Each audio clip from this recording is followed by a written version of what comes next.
hati-hati dengan orang yang terzalimi. Lisannya Allah genggam, doanya mustajabah, walau kana kafirun, walaupun orang kafir sekalipun kalau dizalimi doanya langsung tembus ke arsy. Jadi kita, Anda, siapapun yang pernah terzalimi, difitnah atau lain sebagainya, silahkan minta keadilan Allah. Sifat Allah al-adlu. Anda punya hak, ada haqqullah, ada haqqul adami. Allah adil luar biasa. Allah tidak akan membiarkan hak hambanya diambil oleh orang yang lain. Maka siap-siap saja orang yang mengambil hak adami, orang yang mengambil hak orang lain, orang yang menghinakan hak orang lain, siap-siap Allah hinakan dia.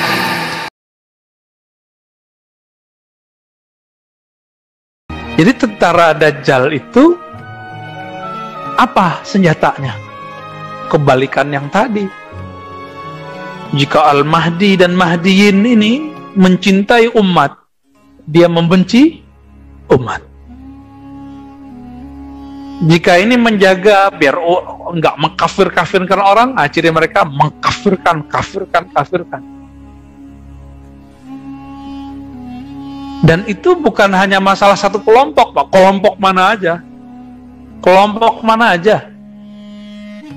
Apapun kelompoknya, kalau sudah mulai main kafir, kopar kafir, udah tunggu, itu udah ada bibit khawarij dalam dirinya. Mau kiri deh, kanan, mau ormas apa, sama. Kita sudah lihat kok. Ya. Ayah dari guru kami, Syekhuna Taufik bin Muhammad Sa'id Ramadan Al-Buti, nama ayahnya Muhammad Sa'id Ramadan Al-Buti. Itu lagi taklim, Pak, dibom, nggak mati, ditembak, lagi nafsirin Quran. Di mana tuh? Di Suriah. Apa kasusnya di Suriah? Syekh Al-Buti ini mencintai negerinya. Tiba-tiba datang orang dari luar, dipersenjatai, ingin menghancurkan negerinya. Justru orang yang mencintai negeri ini yang dituduh penjilat, dituduh pengkhianat, kan kebalik. Yang khianat siapa sebenarnya? Orang-orang yang dipersenjatai ini. Maka hati-hati, Pak, jika ada pendanaan ke Suriah, hati-hati. Belum tentu benar. Siapa tahu diprank sama Dajjal juga tuh. Ya. Dan sudah kebukti kan? Sudah kebukti ada lembaga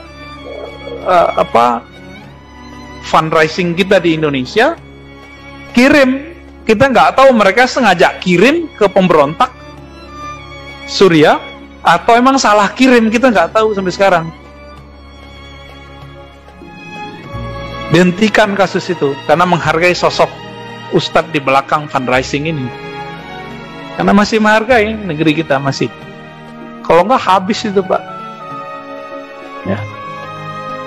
Ngirim bantuan ke Palestina jarang sampai, Pak. Teman saya udah berapa kali ngirim, nggak boleh masuk. Kita aja mau masuk ke Palestina, lewatnya lewat mana? Lewat Israel. Diperiksa sampai 7-9 kali. Teman kita sampai, mohon maaf, buang air kecil di celana, Pak. Ada yang nangis-nangis, ada yang nyesek, ya. Petugasnya ketawa-ketawa ngeliat begitu. Nggak bisa masuk. Bawa duit diperiksa. Jadi tolong hati-hati, masalah fundraising ini banyak kali ini muncul.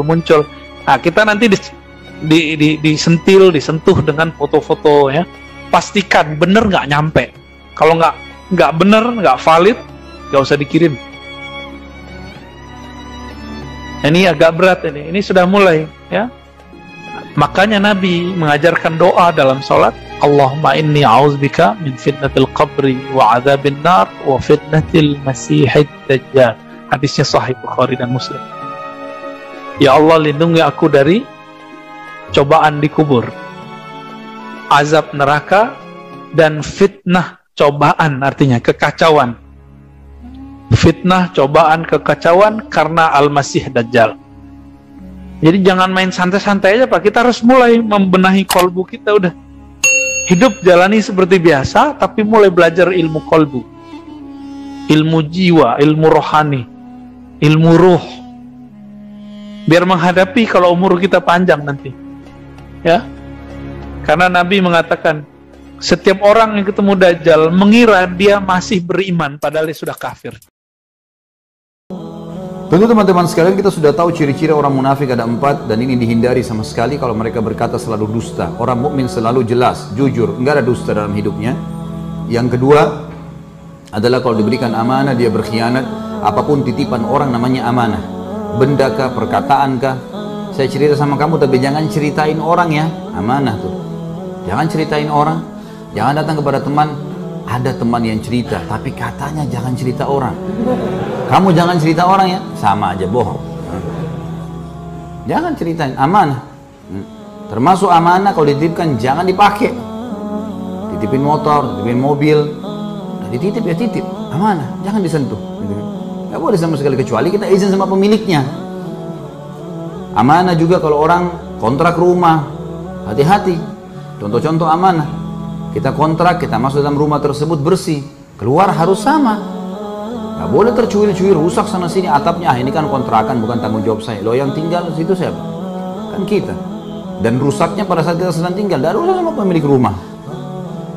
Ada yang lebih parah, saya dengar di Indonesia ada yang keluar kontrakan, bawa jendelanya orang, bawa pintunya orang, bawa segala macam. Ini auzubillah. Sama juga amanah, sewa mobilnya orang. Jangan karena mobil sewa, kemudian polisi tidur ditabrak saja sembarangan, lubang. Penting bukan, kenapa? Bukan mobil saya, sewa kok. Enak benar. Al-jaza min jinsil amal. Hadis Nabi SAW, balasan akan datang sesuai dengan kadar perbuatan. Hari ini kita rusak barang orang, besok kita Allah kasih mobil, dirusakin juga itu. Sama ponakan kah, sama teman kah, sama sepupu kah. Kuasa Allah subhanahu wa ta'ala. Kama tadinu tudan, kata Nabi SAW, sebagaimana kau berperilaku, kau akan dibalas yang sama. Dan banyak contohnya masalah amanah, hati-hati. Yang ketiga, kalau mereka berjanji, mereka ingkar janji. Bilang, insya Allah saya datang. Ya. Dan di Indonesia perlu kita perbaikin teman-teman, selalu ada persepsi insya Allah itu seakan-akan tidak pasti. Justru kalau pasti bilang insya Allah. Insya Allah lebih hebat dari kata-kata pasti. Datang ya, insya Allah. Berarti pasti datang itu. Karena kita sudah bilang insya Allah berarti Allah kan, kalau Allah izinkan saya masih hidup, saya akan datang. Jangan dibalik, jangan insya Allah berarti ya bisa saja datang, bisa enggak. Nah, kalau kita nggak bisa telepon, batalkan, maaf ya saya nggak bisa, batalkan. Jangan tiba-tiba nggak datang, orang nunggu sampai berjam-jam. Ada kaidah penting dalam hidup seorang mukmin, yaitu fi kulli sarahatin rah. Fi kulli sarahatin raha. Garis bawahi dan hafal itu ya. Bagi yang hafal ini saya kasih buku nanti. Coba ulangi. Oh ya. Kayak orang bisik-bisik. Di setiap keterus terangan ada ketenangan jiwa.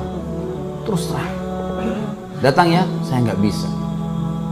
Bantu saya nggak bisa. Bantu saya, iya saya bisa. Nggak usah basa-basi. Orang mukmin nggak punya dua wajah, satu wajahnya.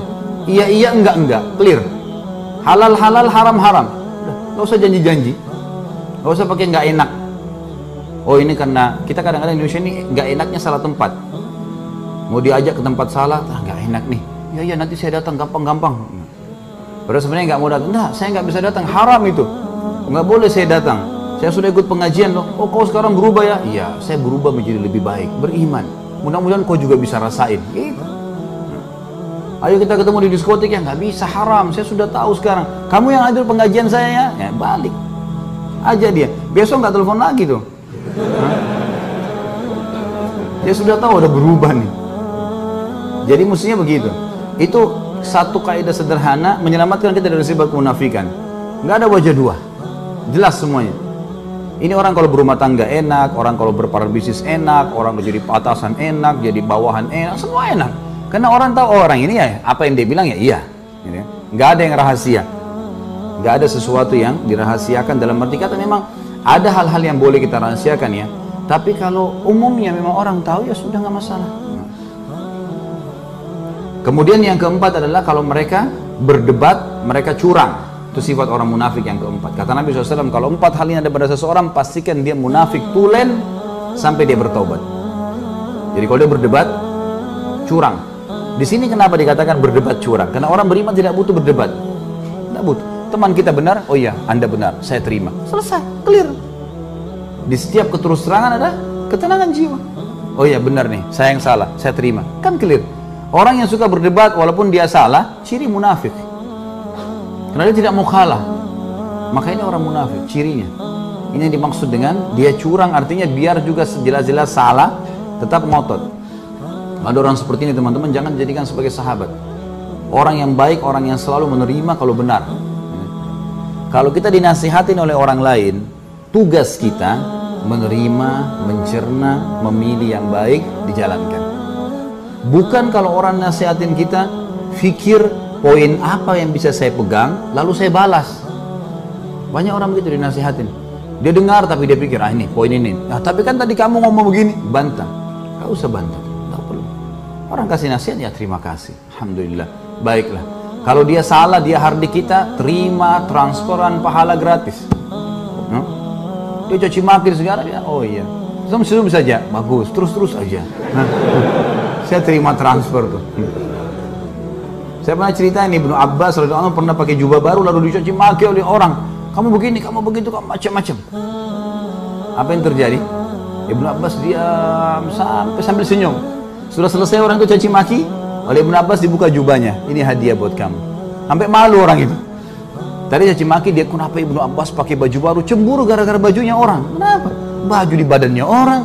Hah? Ngapain kamu yang cemburu? Badanmu kan ada juga gitu ya. Kenapa harus cemburu? Tapi gitulah. Lalu Ibnu Abbas mengatakan kepada pegawainya yang ada bersama di beliau, yang selalu bawa-bawa bukunya apa macam-macam kebutuhan Ibnu Abbas, dia mengatakan, beritahukan alamat rumah saya, rumah kita orang ini. Siapa tahu dia punya hajat kita penuhi. Maka Ibnu Abbas, pegawai Ibnu Abbas sampaikan, lalu orang itu diajak ke rumah, lalu diberikan hadiah sampai orang itu jadi muridnya Ibnu Abbas.